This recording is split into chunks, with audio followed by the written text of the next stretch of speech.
Y'all, can I tell you about these Tecovas boots? I don't know if y'all know this, but these boots are handmade, high quality, stylish, and comfortable right out of the box. I know we buy everything online these days, but boots are something you really should get fitted for. And it just so happens Tecovas is based right here in Austin. So come shop with me at the Tecovas store on South Congress or the Domain. That's TECOVAS.com. Don't go gently, y'all. Today on CityCast Austin, y'all, there are almost 7,000 unhoused people living in Austin. And before you decide that this episode isn't relevant to you, in this economy, lots of folks are just one crisis away from losing their housing, especially as home prices and taxes go up and up. Austin's homeless strategy officer, David Gray, is tasked with addressing this enormous issue and joins us to talk about it all. CityCast Austin is brought to you by our exclusive launch sponsor, Tecovas.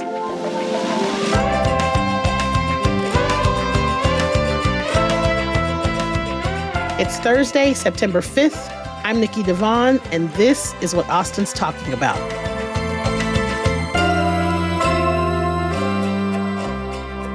Hello, I am here with David Gray, City of Austin Homeless Strategy Officer. So, as Austinites, off top, why should we care about our unhoused community? You know, our unhoused community, they're Austinites. Most of the people who are living unhoused on our streets are from Austin or they're from Central Texas. They're our neighbors, they're our friends, they're people who work, their kids go to the same schools that our kids go to. You know, these are real people. And I know there are some in our community who just want us to get rid of folks experiencing homelessness, like their litter on the side of the road. But these are folks who have fallen through the cracks. Every social safety net that we've created in society has let these folks down. And we have an obligation and responsibility to help people rebuild their lives, and not just in their homelessness, but put them on a trajectory to where they can thrive. I think that it's really important what you just said. Because I think that sometimes people think, when they think about unhoused people, they have a very specific idea in their mind, and it is so far removed from who they are. So I love that you say their children go to school with your children. These are people that, like, I don't think that everyone understands how quickly it's like some people are a paycheck away. They're a paycheck away from being unhoused, or maybe 2 paychecks away. So it's not just like this idea of this scraggly person that you see causing trouble. Like, it is so much bigger and more robust and diverse. So what do we know about our local population of unhoused neighbors? What are some things that we know, like numbers or anything else? Sure. So currently we have about 5,500 unsheltered homeless individuals in Austin. We have about another 1,000 to 1,200 who are living in shelters. And then other folks who are in housing where they're being supported by resources to help them in their homelessness. But what we're seeing actually now is a rise in family homelessness, a lot of single parents and 2-parent households. We have a lot of young professionals who are hitting our streets, people who have just fallen behind on rent, and they don't earn enough money to catch up. In fact, in my shelters, on any given night, at least half of the people in my shelters are folks who have full-time jobs. What? They just don't have a house, and they don't earn enough. I met a young man recently who, I won't name the company, but he told me where he worked, and he got injured on the job, and he had to take a few days off because of the work-related injury. And just through a cascading series of consequences from that injury, found himself homeless. And now he's in our Northbridge shelter. Now, we know here in Austin, you know, we have a higher rate of chronic homelessness than our peer cities in Texas. When we do our encampment closures, about 71% of the people who we're pulling into shelter are chronically homeless, meaning that they've been on the streets for at least 12 consecutive months. But we're also seeing a really rapid rise in families experiencing homelessness for the first time. I want to talk about the people that are with full-time jobs. One, is that new? But 2, like, I think that another misconception is that unhoused people don't want to work and that they're lazy. Yeah. Typically in our shelter, we'll see around half of our clients are working. They have jobs. Some people have multiple jobs. Some people are doing day labor jobs, meaning they're waking up at 3 a.m., leaving our shelter at 4 a.m. to just go find work at a day labor center. We have plumbers, pipe fitters, electricians, welders. We have people who were school teachers. We have people who work at your local movie theater. Maybe they work at your local convenience store, at your gas station. And in the morning they leave. And this is also on shelter clients too. We sometimes will come across homeless encampments. And when we're there in the morning, there's nobody there. But if we come back in the evening, they're there. And we ask them, where did you go? And they said, I went to Kyle. I had to go to work. But, during COVID, what we saw was a rapid escalation in the cost of living here. Rent went up, cost of everything went up, but wages didn't necessarily go up. And I think maybe through some of that is how people have found themselves on the streets. Oh my gosh. So speaking of your job, and the Homeless Strategy Office, it's fairly new, even though unhoused people in town aren't. Have you guys, has it been a year? So about a year and a half ago, our previous interim city manager, Jesus Garza, pulled me out of the economic development department and said, hey, I want you to put you on this special project to look at our citywide response to homelessness. Homelessness touches every facet of the city. It touches transportation and police and parks and watershed, even at the airport when you have people experiencing homelessness who are using the terminal to stay cool during the heat or staying warm when it's cold outside. And so we wanted to do an assessment to understand how the city as a whole, as a complete body, was serving individuals experiencing homelessness. And through that assessment, what we concluded was there's a lot of work happening. It's about $80 million at least across all city departments that do this work. And we felt like there was a need to bring all of that work under one umbrella, have an office that can serve as the focal point for leading a citywide response to helping people in their homelessness. And so in December, we became a standalone office. A lot of my staff have been doing this work for their entire professional career. Some of my staff have experienced homelessness themselves, either as a child in a homeless household or recently as an adult. So we're trying to institute some new policies and practices to improve the city's response, but we're not new to the challenge, right, that we're trying to face, that is homelessness. And how does your role work? Like, how much discretion do you have in decision making around our unhoused neighbors and just like homelessness in the city as a whole? That's a great question. We have discretion on some things, and on other things, we leverage our relationships with other city departments or other agencies. Right. So what we have discretion on the most is street outreach and engagement. So when you as a resident call Austin 311 or 911, or you email your council member to report a homeless encampment, all of those calls come into our office. And then we serve as the triage point to say, okay, this is an encampment. We know that there's people there. We're going to send outreach workers and we're going to try to help people resolve their homelessness. Or we know that this encampment has a meth lab in it. We can't send outreach there. We have to work with law enforcement because of the illegal activity. It's not safe for outreach to go in. Or maybe it's a combination of both. And so we serve as that triage at the front door. And then through that, we leverage the resources of the entire city. So if there's a abandoned property that needs to be demolished, we'll work with code enforcement on that. If there's a homeless encampment in a creek bed that's at risk of flooding, we'll work with the Watershed Protection Department on that. Any city department you think of, we probably have a relationship with, and we work with them to resolve issues of homelessness. And do you work with organizations outside of the city too? 1,000%. Okay. Central Health is our low-income healthcare provider here. Integral Care is the mental health authority for Travis County. We work closely with their pharmacists, with their wellness teams. So then there's this third rung of more community-based partnerships. Okay. So kind of outside of like the work that we do with the county and Central Health and all that, there's a host of community partnerships that we hold to coordinate homeless services across the continuum of care. We manage now all of the city's contracts. They're called social service contracts. These are contracts between the city and nonprofit organizations and for-profit organizations to do homeless services. So in recent years, our unhoused population has grown and grown.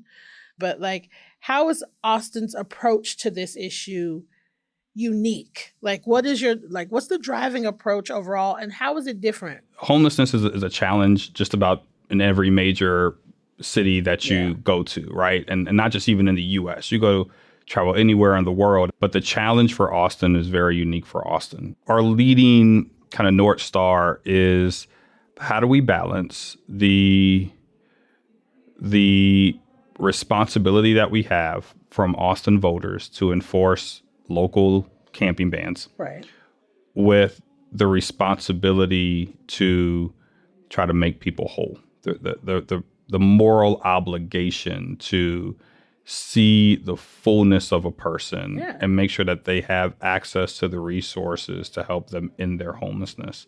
When I first took this job, I get the reports from Austin 311 on service calls and number of service calls. When I first started, we were somewhere in the realm of like every week 450 to 500 service calls to the city for something related to homelessness. Now we still got a lot. Still a lot. But it's not 450. It's about 150, 200. That's pretty good. It's pretty good. And especially during the summertime when it's hot outside, so more people are outside, more people are visibly outside. You know, I think one of our challenges is differentiating between who's really homeless and who's just hanging out outside. There's a local community where we get calls from residents all the time about people hanging out in front of the recreation center. And so we've sent outreach out to see who's hanging out. And of the 20 people hanging out, 4 of them are people experiencing homelessness. The other ones are just some OGs playing their dominoes. But also sometimes it could be a homelessness issue. And when it is, we will follow up. We will try to get those people into services, and we'll work a plan to get that encampment decommissioned. But we're going to do it humanely. We're going to do it morally and ethically. And we're going to do it in partnership with the client to try to address all their underlying needs. Otherwise, we're just moving people from one part of town to the next. Exactly. Where we're shifting a little bit is now trying to get more upstream. How do we prevent people from hitting the streets in the first place? How do we prevent people from having to come into our shelters in the first place? The trust is so sacred. Yeah. Oftentimes when we first make contact with somebody who's experiencing homelessness, they don't want anything to do with the city. Of course not. And of course not, right? And it's because on my journey into homelessness, I asked for help. Right. I asked for assistance. I thought this program was going to serve me. I thought this organization had my back. I thought they were going to hear my cry in the wilderness, and nobody came. And now I've been on the streets for so long, I've learned how to survive in this chaos. And now you're going to help me? You gonna help me? Yeah. I'm from New Orleans, right? So it's for me, it's like, you playing me, dog. Like, you know, like, where were you when I needed you? Exactly. The client doesn't differentiate between homeless strategy versus park and recreation versus police versus Travis County versus the county. Right. It's all the government to them. It's all the government. It's all the system to them. And so if at any point in the system trust is broken, it affects the client, but it also affects all of us as service providers. The ultimate goal is to maintain trust. And if that means today somebody says, nah, bro, I'm not interested. Okay. All right. We'll come holler at you tomorrow. And then we will show up tomorrow. And then they might still say, nah, bro, not interested. And we say, okay, we'll come back tomorrow. When we come back tomorrow, we'll bring you a hot plate. You like fish? Yeah, exactly. You like fish and chicken. And then we show up tomorrow. And then usually by that third day, they're like, oh, okay, like, what's your name, bro? My name is David. Okay. I still want to come in, David, but I appreciate you bringing me chicken. All right. I'll see you tomorrow. Or I'll see you Monday. Maybe it's the weekend. I'll see you on Monday. We come back Monday. Man, y'all really came back for me. Yeah, dude, because we see you and we want to help you. And so it just takes that human-centered approach to pull people into the system. And then once we have them in the system, got to make sure that the system is meeting their needs and helping them in their homelessness.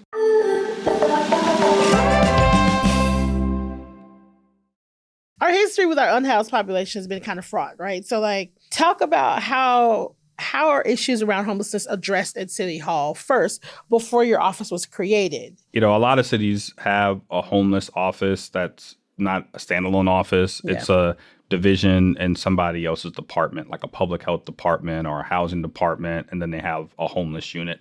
And so that's how Austin operated prior to the establishment of our office. I think the city was trying to figure it out and trying to be responsive. as we could. And then COVID hit and that kind of blew everything out the water. Yup. We also had a little bit of a whiplash with the camping ban, where we had a camping ban, then we didn't have a camping ban, Yep. then we had a camping ban, then the state came in and said, here's an extra camping ban. And then recently the Supreme Court came in and said, yep, you can enforce a camping ban. Yeah. And so it's just layers. And so I think as the challenge itself has evolved, what you've seen the city try to do is evolve with it. How have these camping bans really affected Austin? To me, the Supreme Court decision was just redundant because I live in Texas and we've been doing it. So what is the reality? Yeah, so the actual decision doesn't really change much here in Texas. Had the court decided in the opposite direction, what that would have meant was our camping bans can't be enforced because we don't have an adequate number of shelter beds to serve everybody who's unhoused in our community. And I want to be clear about that. We have one shelter bed for every 5 people who you see on the street. And that's just for the people who you see on the street. And so the Supreme Court decision was basically a decision of whether or not municipalities can enforce camping bans without providing enough shelter for everybody. And the court basically said, yeah, you can enforce the camping ban even if you don't have enough shelter or housing. So now, in the words of Beyonce, this is Texas. All right. So we already had laws on the book. Right. And I tell people we got 2 camping bans here in Austin, a local one that the voters approved and a state one that the state enforced and pushed on us that says that it's illegal to camp, essentially. There's some nuances to the law, but in all intents and purposes, you can't sit, you can't lay, it's illegal. So there's that. And as a government agency, we have a responsibility to implement the law. The voters told us this is what their expectation is. The state told us this is what you got to do. And so we have a responsibility to do that. And so our implementation, again, it leads with compassion, right? Let's say you call 311 and gets routed to us. We'll go out, we'll do an assessment of the encampment or the people who are there. We'll try to get people into housing or shelter. But let's say it's an encampment that needs to be closed. We will work over a period of weeks with all the people in that encampment to try to get them connected to shelter or housing or family reunification. If they need health care, we'll help them enroll in the medical access programs, MAP. If they need mental health care, we'll try to hook them up with integral care. If they need to reunite with family in Oklahoma City, we'll first call. We'll talk to Big Mama. Big Mama, you gonna take them? Are you sure? Because they coming. Because they're coming. Because they're coming. And if you're not sure you're gonna take them, we're not gonna send them. We Right. only send people when there is a guaranteed, confirmed place for them on the other side. And so if Big Mama says, yes, I'm gonna take you, great. We'll help them get the bus pass or the Greyhound ticket or the airplane ticket, and we'll send them. And then we get to the point where it's like, all right, y'all, we actually got to shut this thing down. We'll reserve enough shelter beds at one of our shelters for everybody in the encampment. And typically, 80 to 85% of the people in the encampment will take us up on the opportunity to go into shelter. So after everybody's moved, we'll go in, we'll clean the encampment, we'll throw away all the trash, we'll restore the habitat, and then we designate that as a keep clear site. Meaning if anybody tries to repopulate the site, we do not allow it. The city started allowing camping in 2019.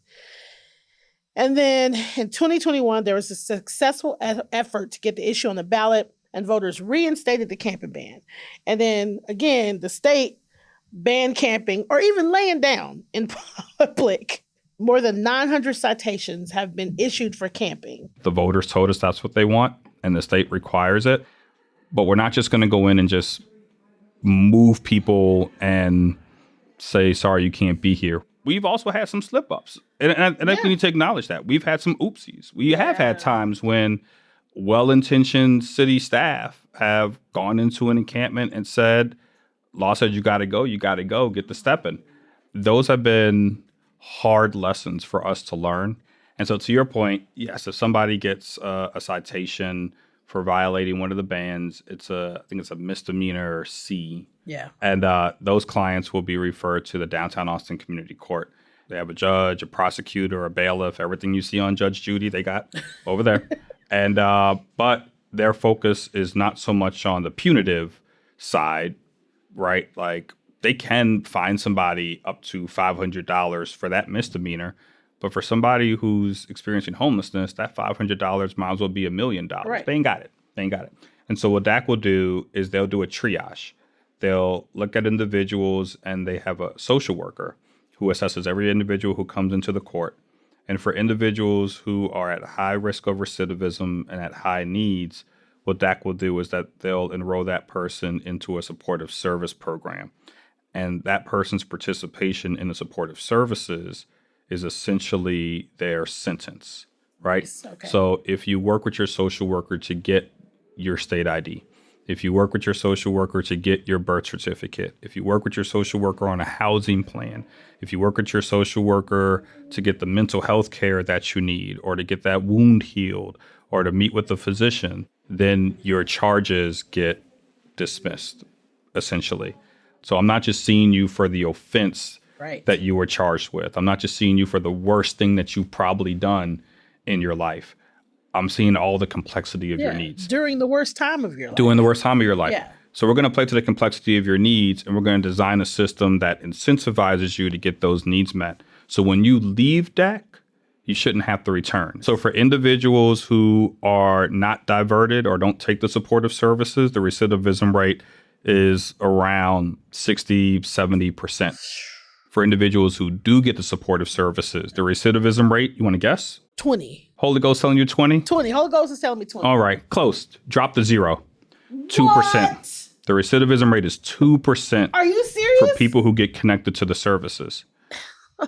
It just crushes so many of these, assumptions that people have about homeless people and why they are where they are and what they want to do and whether or not they really want to get help. We got people who sometimes come to DAC who don't know they had a court case. They're just coming for services because they heard from their partner on the street that DAC got services. Right. And while they're there, DAC will look, do you have a case? You got a case? Cool. While you're here, let's resolve your case today and still hook you up with the services. Yeah. The finances related to homelessness are hard to follow. Can you break down how much money we get from the federal government? So there's the ARPA, the American Rescue Plan Act, and I know it's going to end soon. Do you think there's a chance that we'll get it back? It's not one and done. That's it. One-time money. So a few years ago, during COVID, the city council and the mayor at the time allocated $95 million from the federal American Rescue Plan Act to homelessness. Million with an M.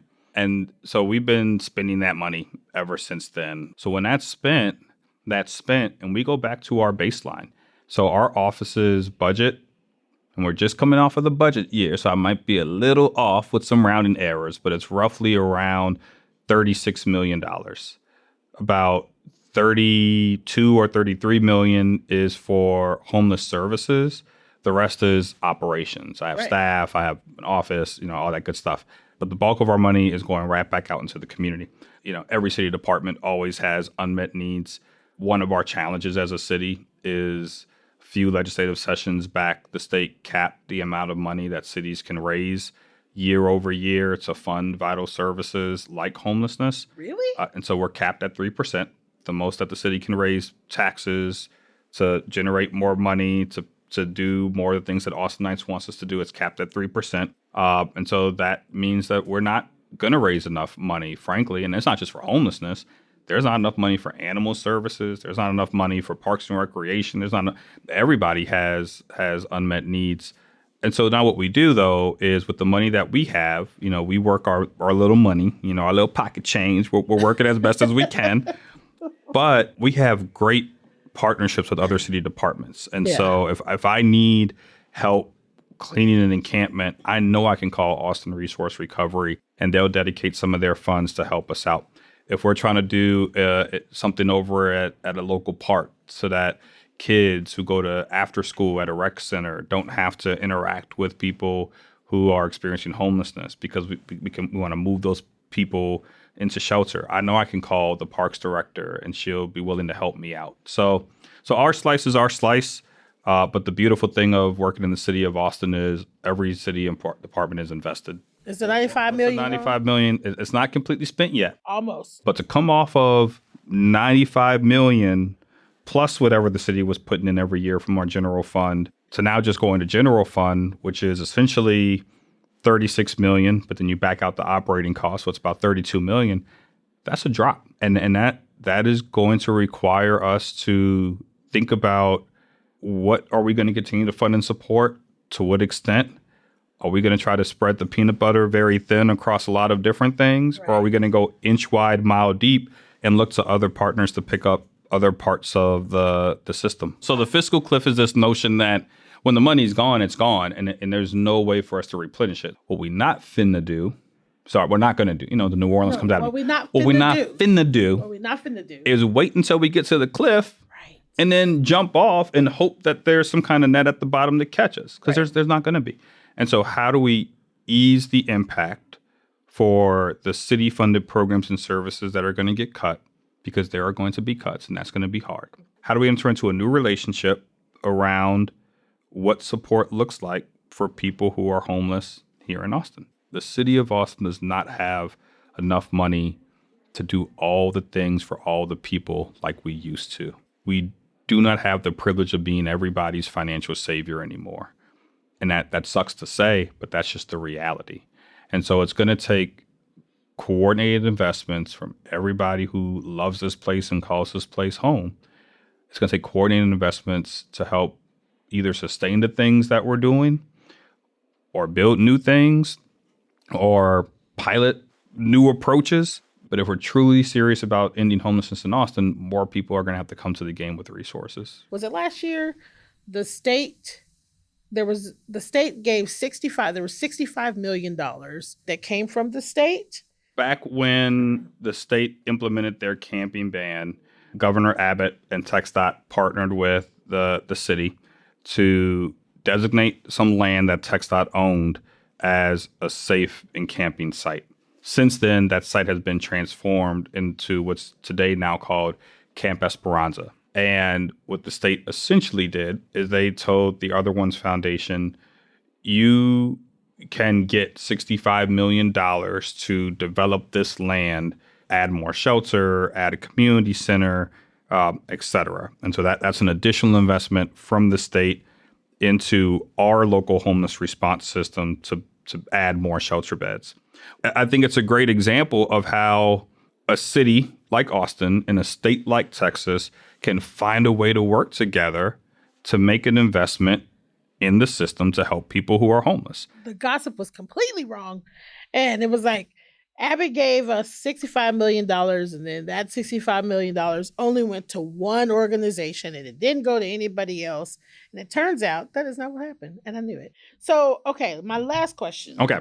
I want to know what your biggest challenges are addressing this issue in Austin and your biggest wins. I love that question. I think our biggest challenges, kind of three things immediately come to mind. One, obviously, is finances and resources, right? I mean, there's so much need out there, and we just don't have the financial resources. We don't have the housing.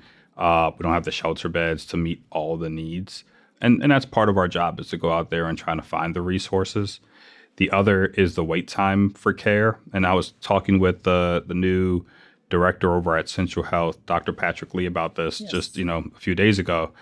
How do we do a better job shortening that timeline from when we encounter somebody who says, I'm ready for help, and when they actually get the help that they need? Because we have people in our community who've been waiting for housing for 15, 24, 36 months, right? And so we need to find a way to make that gap as short as possible. When somebody says they need help, the help should be there the same day, if not the next day, period. You got to catch them. Otherwise, we lose that trust and we lose that hope. So that's kind of challenge number two. Challenge number three is thinking about this work systemically. For the past several years, it felt like a lot of partners have operated in their silo. It's like, this is my lane. I'm swimming in it, right? Like I'm good. My lane. Let's break down the lanes. Let's bust all that thing up, and let's figure out how we build a continuum and a network of partnerships that serve people no matter where their on-ramps or off-ramps are at. And if I'm not the organization that can meet that need, that doesn't mean I'm going to deny you entry into the club. I think in terms of our wins, and I like threes, trifectas are just... I like threes. Threes are solid. Threes are solid, so I'll give you three. I think win number one is permanent supportive housing units. We are growing our permanent supportive housing capacity. We have over 1,000 units in our pipeline over the next 3 years. And these are not like conceptual, theoretical units. We have Pecan Gardens that's already leasing up. We have Balcones Terrace that's about to start leasing up. I mean, these are developments that are getting people access to housing and services. Exist today. And over the next 3 years, or 2.5 now, because I started saying this a half a year ago. So now 2.5 years, we'll have over 1,000 new units built for people who are homeless. And that's huge. I can't think of any other city, frankly, that's doing this work at this scale.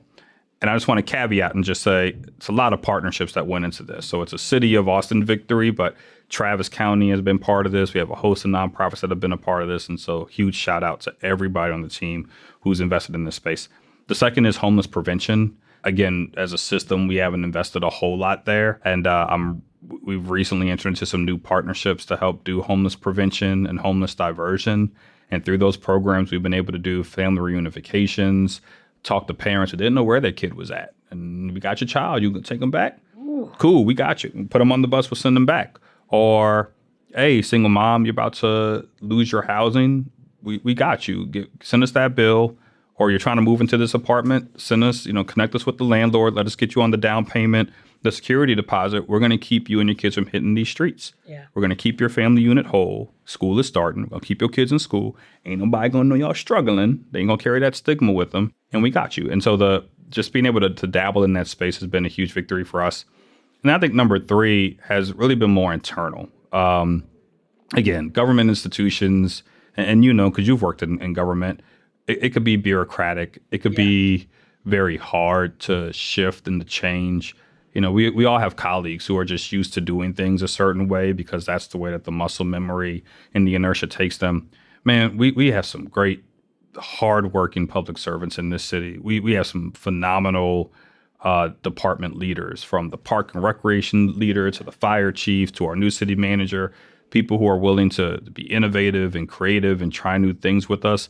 And it's really allowed us, even in our little infancy, it's really allowed us to hit a stride, to try new things, to redesign how we do shelter, to redesign how we do outreach, and to operate with a level of nimbleness that most people wouldn't expect from a government agency. You'd probably expect from a tech company. How can Austinites help? What can we do to help? Talk to our office. Call Echo, call any one of our service providers, and find ways to meaningfully get engaged. I'm going to tell you right now, we got a lot of people giving food. We got a lot of people giving toothpaste and toothbrushes. And so there's a need for that. But I think there's even a greater need for us to create spaces where we can bring in community members and have some deep thought partnership on how we can enhance the services and the programs that really get people not just food for a day, but services, that can help them with their trajectory. So hit us up. I tell people all the time, call our office. Let us know what's up in your neighborhood. Let us know what's going on. If you see us doing something well, let the mayor know and let the city manager know and ask them to give me a pay raise. No, I'm just playing. but let them know. Let them know. But also, where you see us sucking and failing, let us know too. This community is our eyes and ears on the street. And the biggest, most significant thing that people can do to help us out is talk to us. Let us know what you see. Let us know what you experience. And it's through that information that we then can design services and programs to help folks in your community and in neighborhoods around the city. David, thank you so much. Appreciate you. Thank you for taking the time and sitting down with me and educating me and getting me out of my feelings about the budget. This is amazing. I got you. Thank you for having me.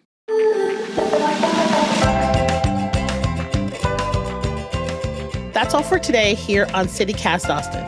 You can find links to the Homeless Strategy Office's website in our show notes. If you enjoyed the show, why not tell a friend, rate the show, leave us a review, and subscribe to our Hey Austin newsletter. We'll be back tomorrow morning with more news from around the city. Bye, y'all.